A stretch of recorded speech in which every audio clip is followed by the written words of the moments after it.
Hi dears, അസ്സലാമലൈക്കും, welcome back. ഇന്നൊരു പുലാവിൻ്റെ റെസിപ്പിയാണ്. നല്ല നാടൻ രീതിയിൽ നാടൻ ടേസ്റ്റിൽ ഉണ്ടാക്കുന്നൊരു പുലാവാണ് കേട്ടോ. അപ്പോൾ അതിന് വേണ്ടിയിട്ട് ഞാൻ 3.5 ഗ്ലാസ് അരിയാണ് എടുത്തിട്ടുള്ളത്. ഇത് കഴുകി ക്ലീൻ ആക്കിയിട്ട് 20 മിനിറ്റോളം വെള്ളത്തിലിട്ട് വെക്കാം. ഇനി ചിക്കൻ ഒന്ന് മാരിനേറ്റ് ചെയ്തെടുക്കണം കേട്ടോ. അപ്പോൾ അതിന് വേണ്ടിയിട്ട് 1 കിലോ ചിക്കനാണ് എടുത്തിട്ടുള്ളത്. ഇനി അതിലേക്ക് കുറച്ച് മസാലപ്പൊടികൾ ആഡ് ചെയ്ത് കൊടുക്കാം. ഞാനിപ്പോൾ ഇവിടെ 1.5 ടേബിൾ സ്പൂൺ മുളക് പൊടി ഇട്ട് കൊടുക്കുന്നുണ്ട്.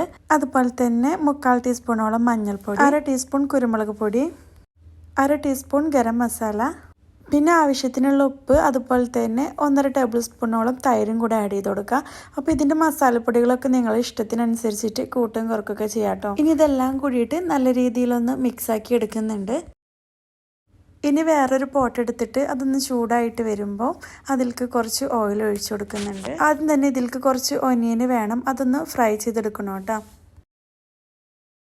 അതേ ഓയിൽ തന്നെ നമ്മൾ മാരിനേറ്റ് ചെയ്ത് വെച്ചിട്ടുള്ള ചിക്കൻ ഒന്ന് ഫ്രൈ ചെയ്തെടുക്കാം. അപ്പോൾ ആവശ്യം ഉണ്ടെന്നുണ്ടെങ്കിൽ കുറച്ചും കൂടെ ഓയിൽ ഒഴിച്ചു കൊടുക്കാം കേട്ടോ ഈ ഒരു സമയത്ത്. പിന്നെ ചിക്കൻ ഒരു ഹാഫ് കുക്കാക്കി എടുത്താൽ മതി, കാരണം ഇതിന് റൈസിലിട്ടിട്ട് നമ്മൾ ഒന്നുകൂടെ ഒന്ന് കുക്ക് ചെയ്തെടുക്കും കേട്ടോ. ഇനി ഇതിലേക്ക് വേണ്ടിയിട്ടുള്ള മസാല റെഡിയാക്കി എടുക്കുക. അതിന് വേണ്ടിയിട്ട് അതേ ഓയിലിൽ തന്നെ 2 ഒനിയനൊന്ന് കട്ട് ചെയ്തിട്ട് കൊടുക്കുന്നുണ്ട്. ഇനി ഇതൊന്ന് നന്നായിട്ട് മൂത്ത് വരുന്ന സമയത്ത് ഇതിലേക്ക് 2 പച്ചമുളക് കട്ട് ചെയ്തിട്ട് കൊടുക്കാം. അതുപോലെ തന്നെ 1 ടേബിൾ സ്പൂണോളം ഇഞ്ചി വെളുത്തുള്ളി ചതച്ചതും കൂടെ ഇട്ട് കൊടുക്കുന്നുണ്ട്.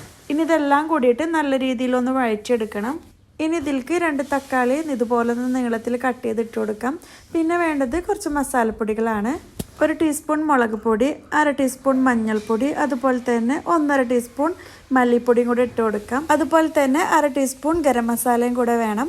എന്നിട്ട് ഇതെല്ലാം കൂടിയിട്ട് നല്ല രീതിയിലൊന്ന് വഴറ്റി കൊടുക്കാം. ഞാൻ നേരത്തെ പറഞ്ഞ പോലെ തന്നെ മസാലപ്പൊടികളൊക്കെ നിങ്ങളുടെ ഇഷ്ടത്തിനനുസരിച്ചിട്ട് കൂട്ടുകയും കുറയ്ക്കുകയും ചെയ്യും. ഇനി ഇതിലേക്ക് നമ്മൾ ആഡ് ചെയ്ത് കൊടുക്കാനായിട്ട് പോണത് നേരത്തെ നമ്മൾ വെള്ളത്തിലിട്ട് വെച്ചിട്ടുള്ള അരി ഉണ്ടല്ലോ, അത് ഊറ്റിയെടുത്തതാണ്. ഇനി അരിയും മസാലയൊക്കെ നല്ല രീതിയിലൊന്ന് മിക്സ് ആവുന്ന തരത്തിലൊന്ന് വറുത്ത് കൊടുക്കണം കേട്ടോ. ഇങ്ങനെ ചെയ്യുമ്പോൾ നല്ലൊരു ടേസ്റ്റ് ആണ് കേട്ടോ. ഇനി റൈസ് കുക്ക് ചെയ്തെടുക്കാനായിട്ട് ആവശ്യത്തിനുള്ള വെള്ളം ഒഴിച്ചു കൊടുക്കാം. അപ്പോൾ 1 കപ്പ് അരിക്ക് 2 കപ്പ് വെള്ളം എന്നുള്ള രീതിയിലാണ് എടുത്തിട്ടുള്ളത്. ഇനി ഇതൊന്ന് മിക്സ് ആക്കി എടുത്തിട്ട് അതിലേക്ക് ആവശ്യത്തിനുള്ള ഉപ്പും കൂടി ഇട്ടിട്ട് നല്ല രീതിയിലൊന്ന് മിക്സ് ആക്കി എടുക്കണം കേട്ടോ.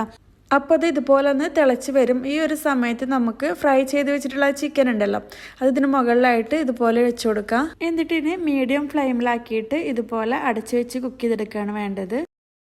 അധികം സമയമൊന്നും വേണ്ട, വേഗം തന്നെ ഇതുപോലെ കുക്കായി കിട്ടും. ഇതിന് മുകളിലായിട്ട് 2 തണ്ട് കറിവേപ്പില ഇതുപോലെ ഇട്ട് കൊടുക്കുന്നുണ്ട്. കൂടെ തന്നെ കുറച്ച് മല്ലിയിലയും കൂടെ ഇതുപോലെ കട്ട് ചെയ്ത് ഇട്ട് കൊടുക്കുക. അതുപോലെ തന്നെ കുറച്ച് ഗീയും കൂടെ ഇട്ട് കൊടുക്കുന്നുണ്ട്.